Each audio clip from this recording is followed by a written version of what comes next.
तो दोस्तों श्री रेणुका शुगर ने अपने क्वार्टर 3 के नंबर को डिस्क्लोज कर दिया है। तो चलिए देखते हैं क्या है क्वार्टर 3 के नंबर्स के अंदर। डाटाबेस क्लिप मिलियंस में दिया गया है, मैं आपको क्रोस में बता रहा हूँ।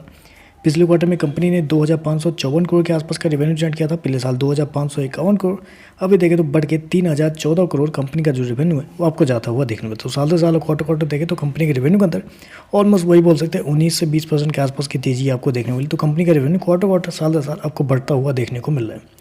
चलिए कंपनी के खर्चे क्या है वो देख लेते हैं। पिछले क्वार्टर में कंपनी ने 2771 करोड़ खर्च किए थे। पिछले साल 2548 करोड़, अभी देखें तो 3135 करोड़ के आसपास कंपनी ने खर्चे किए हैं।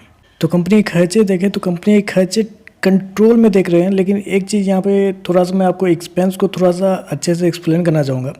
साल दर साल अगर देखें तो साल दर साल कंपनी की जो कॉस्ट ऑफ मटेरियल है उसके अंदर 50% के आसपास की तेजी है। जबकि कंपनी का रेवेन्यू देखें तो कंपनी का रेवेन्यू 20% के आसपास बढ़ा है। 20% रेवेन्यू बढ़ के 50% कंपनी का कॉस्ट ऑफ मटेरियल यहाँ पे आपको बढ़ता हुआ देखने मिला है। जबकि पिछले क्वार्टर से भी देखें तो पिछले क्वार्टर से भी कंपनी का जो कॉस्ट ऑफ मटेरियल है वो ऑलमोस्ट डबल होता हुआ देखने को मिला है। मतलब ऑलमोस्ट डबल, ऐसे कैसे हो गया? मतलब 3 महीने पहले जितना कॉस्ट ऑफ मटेरियल कंपनी ने लगाई थी उसका डबल कैसे हो सकता है? इतना महंगाई तो पिछले 3 महीने में बढ़ा नहीं है। तो यहाँ पे कॉस्ट ऑफ मटेरियल जो है वो बहुत बड़ा सरप्राइज यहाँ पे आपको देखने को मिला है। जबकि कंपनी ने कॉस्ट ऑफ मटेरियल तो बढ़ा ही दिया और इन्वेंट्री के नाम पे कंपनी को अच्छा खासा फायदा हुआ है। 992 करोड़ के आसपास का फायदा हुआ है इस क्वार्टर में।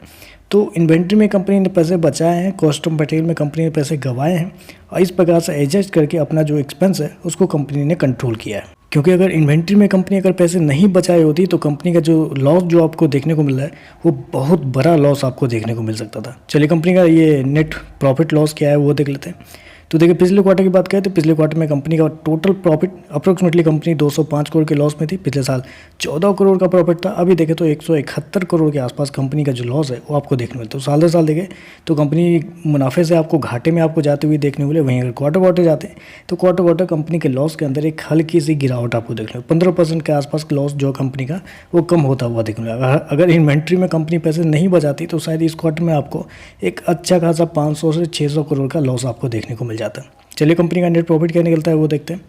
पिछले क्वार्टर में 96 पैसे का लॉस का ईपीएस था। पिछले साल 7 पैसे का था। अभी देखें तो 81 पैसे का माइनस में आपको देखने को मिला। तो ओवरऑल देखें तो थोड़े से मुझे लगता है कि नंबर थोड़े से कमज़ोर आपको देखने को मिले। क्योंकि कंपनी रेवेन्यू तो बढ़ाई है लेकिन उसके बावजूद देखें तो कंपनी अपने आप को एक्सपेंस के मामले में कंट्रोल नहीं कर पाई है, जिसकी वजह से कंपनी का जो मुनाफा घाटा जो बोलते हैं आप वो थोड़ा सा आपको बढ़ता हुआ देखने को मिला। तो चलिए बस आज के लिए बस इतना ही। वीडियो पसंद आया तो लाइक कीजिएगा, साथ में साथ चैनल को सब्सक्राइब जरूर कीजिएगा। धन्यवाद।